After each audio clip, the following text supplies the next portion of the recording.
우리는 생각이 계속 분별하고 움직이면서 어제도 만들고 오늘도 만들고 내일도 만든 것이지 근본 자체는 그냥 여여하고 적적하고 영원한 것이다. 그래서 영원한 본래의 자리로 돌아가신 것이고, 그래서 정멸의 세계, 정멸락 즐거움의 세계로 돌아가신 것이다. 그 열반은 최상의 기쁨이고 최상의 아름다움이다.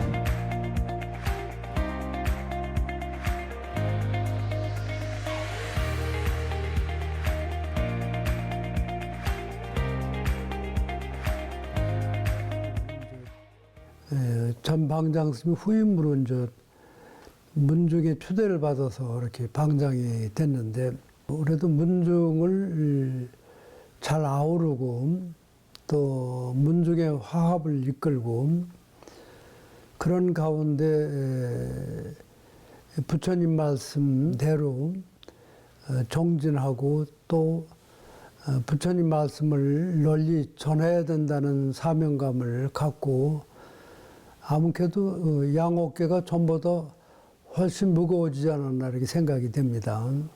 당시에 최고 어른이고 수행자이시고 도인이신 경허대선사를 법모사 안에 금강암에 모시고 법모사를 선찰 대본손으로 하면서 영남 최초의 선원으로 금강암이 되고, 그러면서 내원암, 계명암, 원효암, 대성암 하나하나 선문을 열어서 명실상부하게 전국의 수자가 모이고 수자들이 모여서 정진하는 도량으로서 그 면모가 계승되고 이어져 왔기 때문에 이제 시대에 맞는 수행 풍토를 조성해서 스님들만의 수행 공간이 아니라 일반 제가 쪽에서도 수행할 수 있는 그런 도량으로서 그 역할을 하도록 그렇게 노력을 해 갈 겁니다. 부처님이 진리를 전하기도 하고 또 열반에 드시는 모습, 이런 모습이 더 깊고 또 숭고하게 이렇게 전해주고, 법모사는 앞으로 4대 명제를 소중하게 생각하고 또 신도들에게 4대 명제를 바르게 일깨워주는 역할을 하도록 노력을 하겠습니다.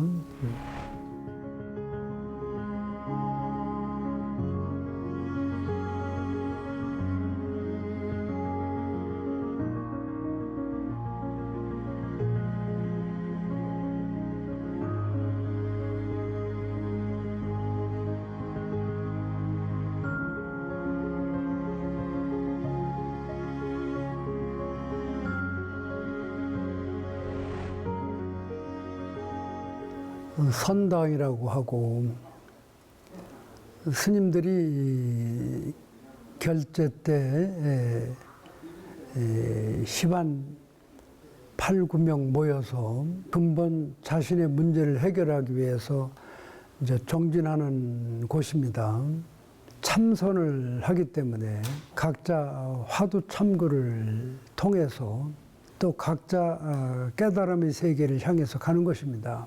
하루에 최소한도 8시간, 10시간 포단해서 화두에 몰두해서 화두가 일여가 되도록 그 용맹스럽게 탐구해 들어가는 것이 이제 참선 납자가 하는 수행입니다.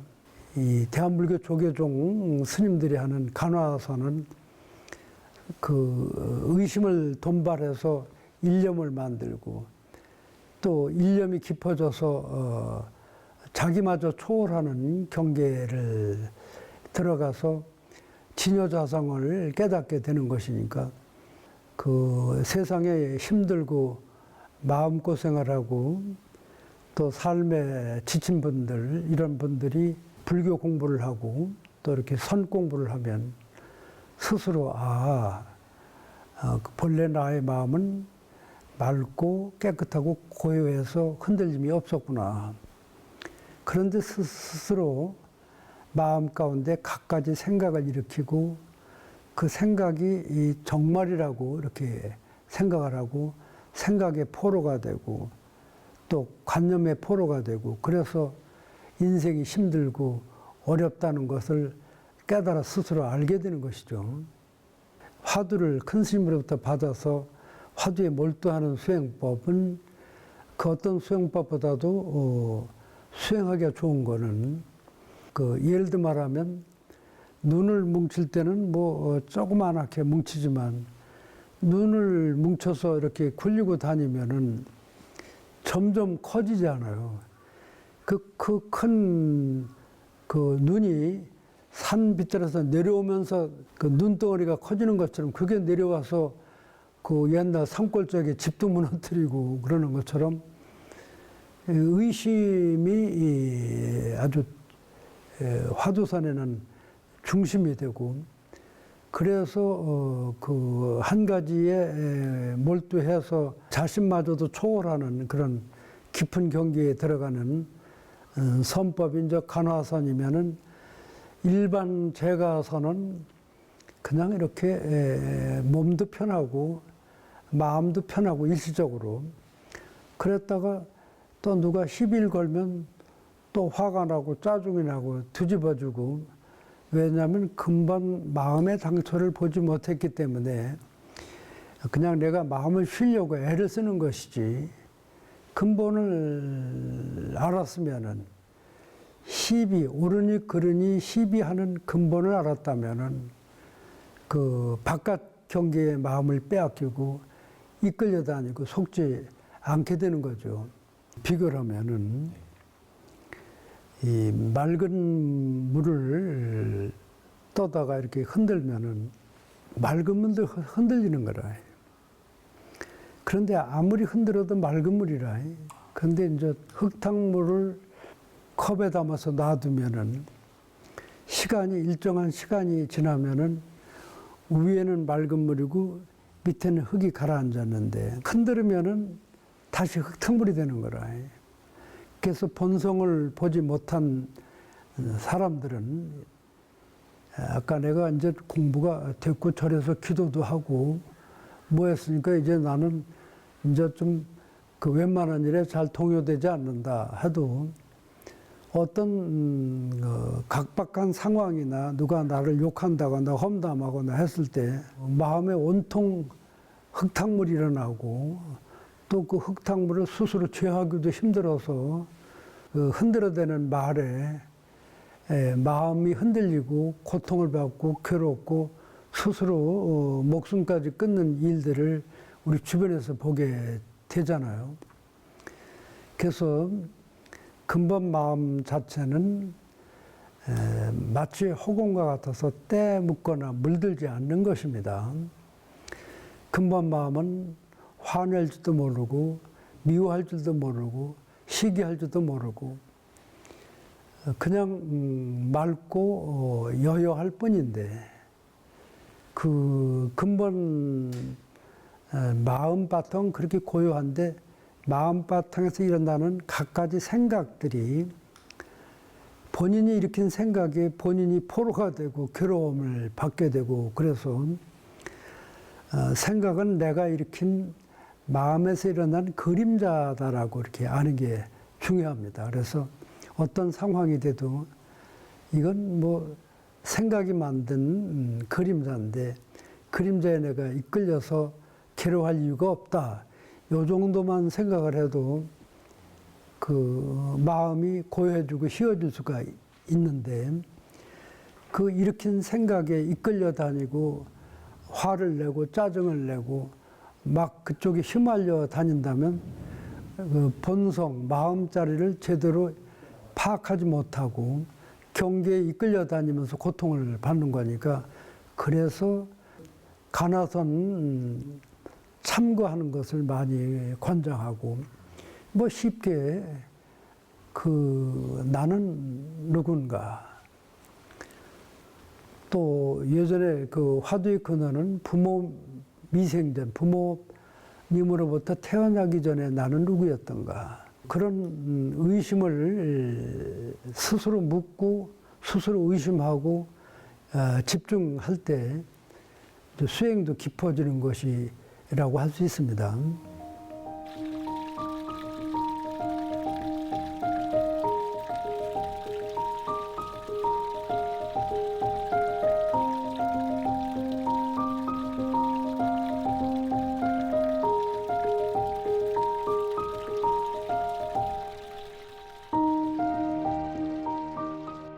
그래서 이제 보통 사람들이, 그래도 그 1년 중에 제일 먼저 피는 꽃이 바로 매화구나. 매화는 의뢰 일찍 피는 꽃이야. 이렇게 알지만은, 매화도 한겨울에 혹독한 추위를 견디고 이긴 다음에 눈 속에서 꽃이 피고 향기를 토하는 것이지, 그냥 꽃이 피어서 향기를 토하는 게 아니다. 그래서 매경 한고발 청향이라는 글귀가 있어요. 매화는 한겨울의 혹독한 추위를 견디고 이긴 다음에 눈 속에서 꽃이 피고 향기를 토한다. 그러니까 깨달음을 얻은 성인의 세계가 그냥 깨달음을 얻어서 도인이 되는 게 아니라 한때 혹독한 그 수행과 자기 자신과의 싸움에서 결국 극복하고 이겨내서 그 깨달음의 열매를 따는 것이지, 그냥 순수하게 온 것은 아니다. 이 부처님도 때로는 히말라야 설산에서 추위와 싸우고 또 이겨내야 되고, 때로는 뭐 교준여등 5비구와 그 고행림에서 함께 수행을 할 때 아주 바짝 말라서 피골이 상접할 정도로 말라서 수행도 하시고, 갖가지 또 외도들하고 또 이렇게 서로 토론도 하고, 그러면서 점점 그 깨달음의 세계로 다가선 게 아닌가.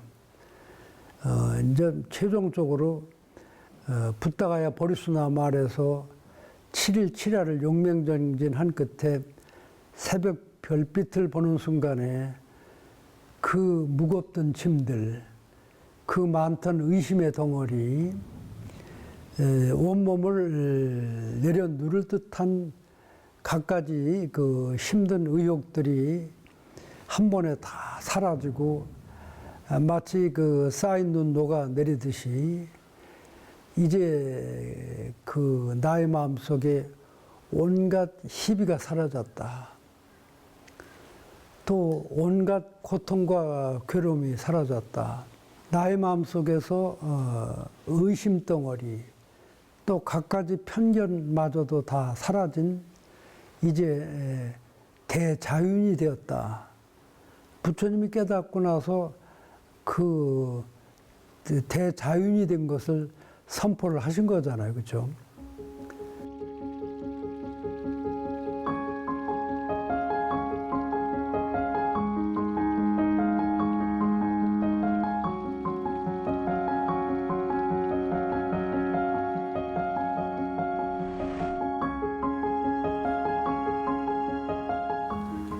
그 열반 하면은 또 니르바나라고도 해요. 니르바나.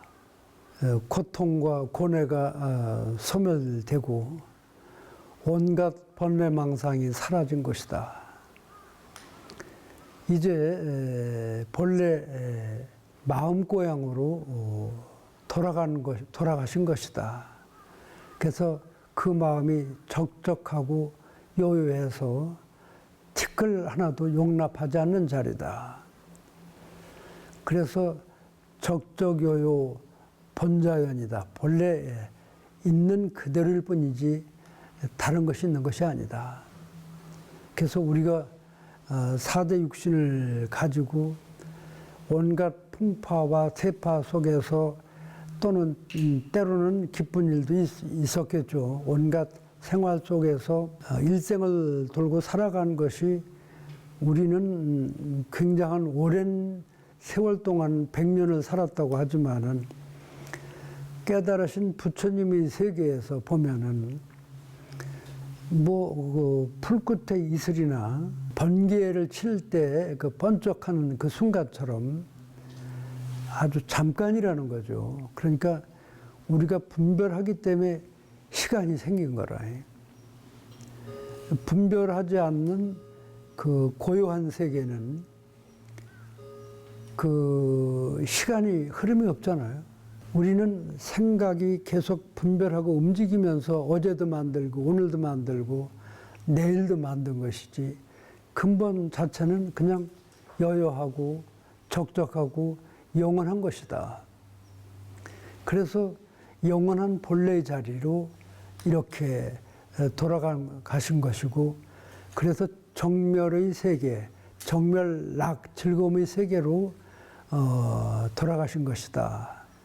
그 열반은 최상의 기쁨이고 최상의 아름다움이다. 그런데 아직 우리 본보의 세계에서는 죽음이라는 거는 두려움으로 다가오고, 그래서 죽기를 좋아하는 사람이 어디 있겠어요, 그죠? 그러나 우리는 없던 몸을 자연의 어떤 작용에 의해서 또 이렇게 몸이 만들어지고, 그 만들어진 것은 일정한 기간 머물렀다가 이제 또 본래 온 곳으로 이렇게 자연으로 돌아가고, 본래 그 의식의 세계는 우주 자체가 본래 우리 의식이고 마음 고향이니까 그렇게 해서 우리는 본래 우주에서 와서 우주로 돌아가는 것이다. 그러니까 본래 우주는 나의 마음 고향이고 또 우리의 시발점이고, 그래서 깨달음의 세계는 그 육체는 오고 감이 있지만 순수한 정신적인 세계 마음은 온 것도 없고 돌아갈 것도 없다고 하는 것입니다. 이제 제가 비유를 들면은 시골에 농사를 짓고 또 씨앗을 봄에 뿌려서 채소 농사를 짓는데, 이 배추 씨앗을 뿌리면 배추가 나고 무 씨앗을 뿌리면 무가 되는데, 그 배추 잎을 갉아먹고 사는 벌레가 있어요. 수십 마리 배추벌레가 배추를 갉아먹고 사는데, 갉아먹다가 함께 배추 잎을 갉아먹던 친구를 만나요. 그 하나는 그 숫애벌레고 하나는 암애벌레라. 그 애벌레가 서로 마주보면서 배추잎을 갉아먹다 어느 날 눈이 맞고 정이 들게 된 거라. 그 둘이 사랑을 하게 되고, 하루도 보지 않으면 살 수 없을 정도로 친해졌는데, 순놈 배추벌레가 죽은 거라. 그래서 암애벌레가 순놈 죽은 애벌레를 붙잡고 막 슬피 우는 거라. 그 나를 두고 먼저 가면 어쩌냐 하고 막 우는데, 하얀 나비 한 마리가 배추벌레 등 뒤에 앉아서 나야 나 울지 마. 내가 나비가 되었다 하니까 이제 암애벌레가, 야 너는 나비라는 족속이지 어떻게 우리 애벌레하고 같은 적이냐. 나는 내 애인이 죽어서 이렇게 슬피 우는데 너는 나를 놀리냐 이 못된 나비야 하고, 근데 숫애벌레가 아무리 이해시키려고 해도 암애벌레가 나비가 된 자기를 못 보는 거라. 그런데 어느 날 그 암애벌레도 육체의 껍질 뚫고 나와서 나비가 된 거라. 나비가 되어서 하늘을 나르면서 두 마리는 또 다시 만나서 이렇게 또 사랑도 하겠죠. 그런데 애벌레라는 이 껍질을 가지고 나라고 고집하고 사는 게 우리 인생이라. 육신을 벗고 나비가 된 애벌레는 그 애벌레보다 나비가 된 게 100배, 1000배 낫나요? 안 낫나요? 그래서 그 열반은 육신이라는 껍질을 벗고 이렇게 그 어느 것에도 걸림없고 자유스러운 본래의 모습으로 돌아가는 것이 바로 열반이다. 쉽게 말하면.